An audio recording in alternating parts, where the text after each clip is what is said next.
I spent last week playing through Black Myth Wukong New Game Plus, making sure I beat every boss and found every item I missed my first time through, and then completed all 81 Steam achievements in order to platinum the game. Now that I've done just about everything there is to do in Black Myth Wukong, I want to talk about my overall experience with the game and explain why I believe it to be Game of the Year. To do that though, I'm going to need to break this video down into 3 parts. The first playthrough, which consists of about 50 hours to get to the end, then New Game Plus, which is surprisingly short, clocking in about 15 to 20 hours, with the hunt for platinum and getting all the missing achievements for the remaining 5 to 10 hours, depending on how long it takes you to find everything. So starting off with the first playthrough, it is fun and challenging combat that's easy to pick up but difficult to master. It's got expansive level design while not being an open world. Some of these chapters take hours to traverse and are massive enough. Honestly, chapter 3 is long enough. I don't want any longer chapters. The other aspect is the Chinese mythology is really fascinating. It's a great way to learn about Eastern culture, be introduced to it, not just about Journey to the West, but about Buddhism and Taoism in general. Again, it takes 50 hours to get through. It is difficult, but I want to explain something about why this game is so good and why I think it's going to find a much larger audience even over time. And that's because it's accessible. Not accessible in a traditional sense, but accessible in terms of being compared to other difficult games like the Soul series or Elden Ring or anything like that. And the reason why is it's not as hard, okay? This is not as difficult as Elden Ring. You're not going to have any of these consort Radahn boss fights that are going to take you 30 hours to get to defeat. It's much simpler. Really, right up until the end of the game, only the last 2 bosses will probably give you a challenge or be in any way time-consuming where it's going to take you, multiple attempts, 10 attempts, whatever it might be. Up until that point, though, you are fighting over 80 bosses. So you're going to get pretty good at the game inherently.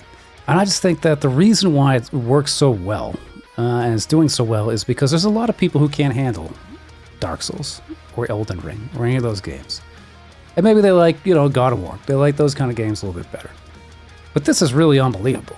Like, this is sort of like in a sweet spot, or because it's not as ball-crushingly difficult as Elden Ring is, it's going to find a larger audience. And because it's going to find a larger audience, more people are going to play it. And that's one of the reasons I think it's going to be Game of the Year, because I can't see anything else of this quality, of this caliber, being able to possibly compete with it. I mean, there's nothing out there. The other thing about this is that performance is pretty great. It's not amazing, but I'm rocking a 2080 Ti, which is like a 5-year-old card, and it's keeping up pretty well. I did have to, keep it at 1080, use DLSS, and do all these things to kind of boost it up. But I mean, I'm getting about 70 frames a second, and I'm happy with that. More performance would always be better. I felt like Chapter 3 was a little stuttery. Maybe it's the snow particles or something like that. Just there's something about Chapter 3 that lagged more than the other chapters. But overall, pretty smooth ride. Now, the only negatives I really have with this game, as you get through it for the first time, is that there's missable quests. So there's sort of a design where they want you to do things in New Game Plus. Maybe it's like the Rat Princess early on, depending upon who you took out. You're going to have to play it again and do the opposite. You're going to have to find things that, materials that there's only enough of, 2 times through to get the armor you want, like the bull set. You only have enough to craft maybe 2 or 3 of parts of the armor, but not all of it for the first time through. Things like that. You're going to need guides. You're going to need all these things to tell you how to go about to be successful in New Game Plus and find everything your second time through that you missed. Now, New Game Plus is way easier than I thought it would be. I thought New Game Plus, after I got through the game, it took me 50 hours. I was like, no, I don't really want to do that again, right? That took so long. I don't want to.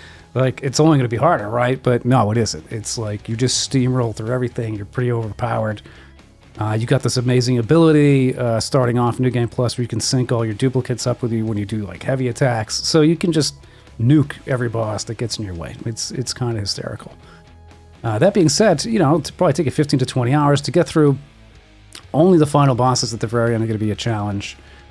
Sun Wukong had double HP compared to the first time through.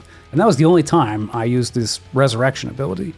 Because that's another thing you get in New Game Plus. You get the option to resurrect. It turns into Sekiro a little bit. You get at least a second shot.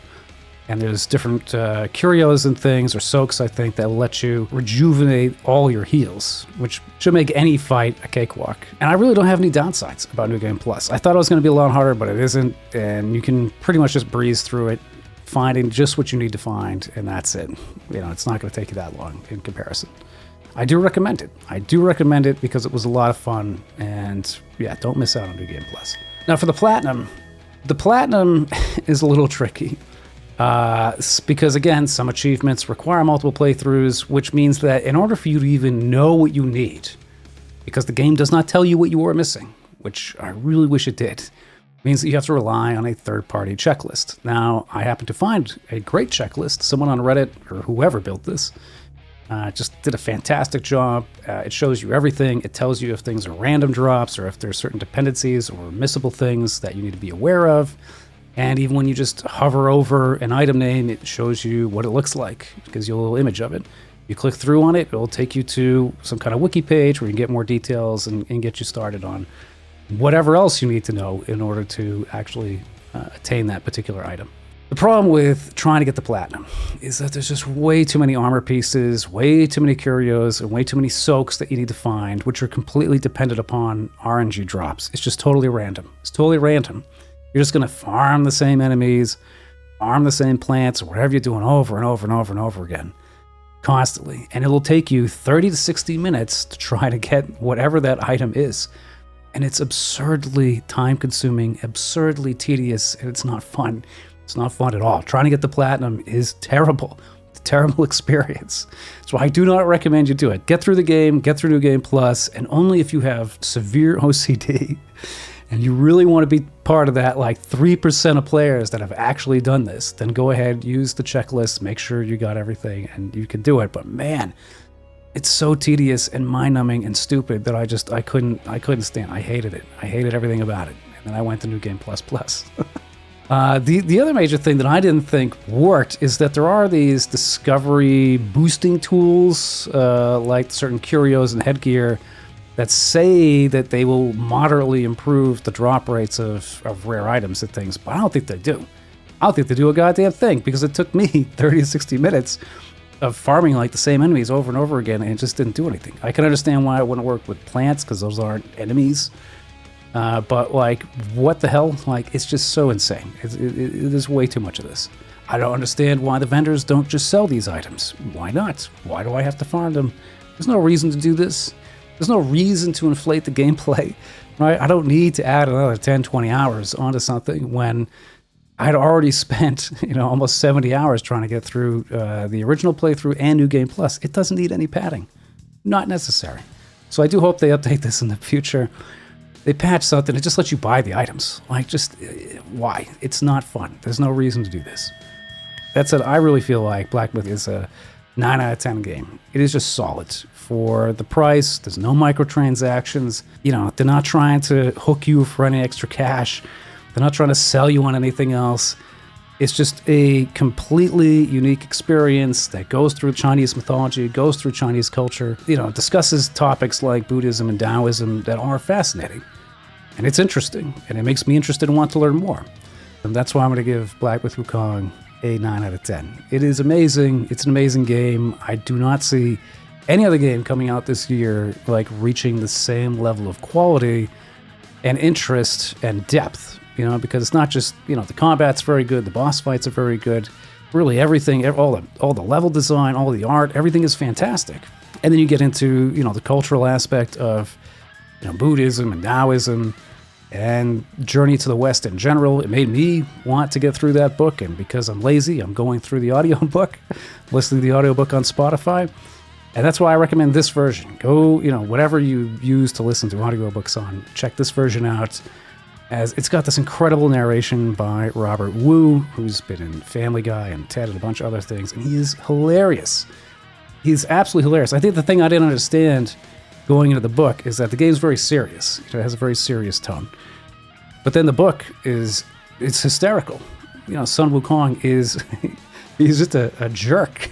And there's a reason why he gets pinned under a mountain for 500 years by Buddha. He's basically, he's unstoppable. And he just causes problems for everybody. And he does it in a way where he just does not care. And it's so funny. So I highly recommend, if you're going to pick up an audiobook, you want to listen to this version of Journey to the West, listen to this version. Again, it's the one narrated by Robert Wu. You can't go wrong with it. It's incredible.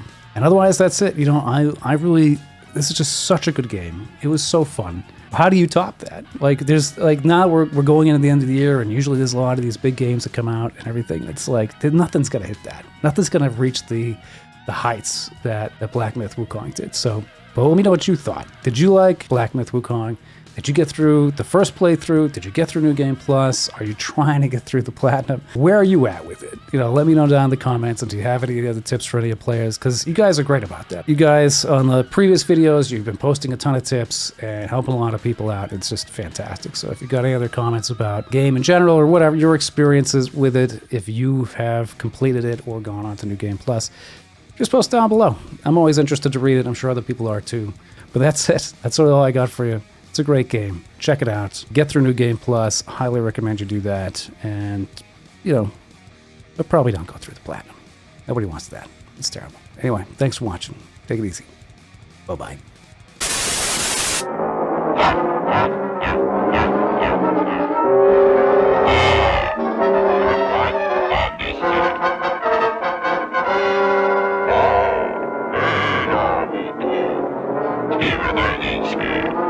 Even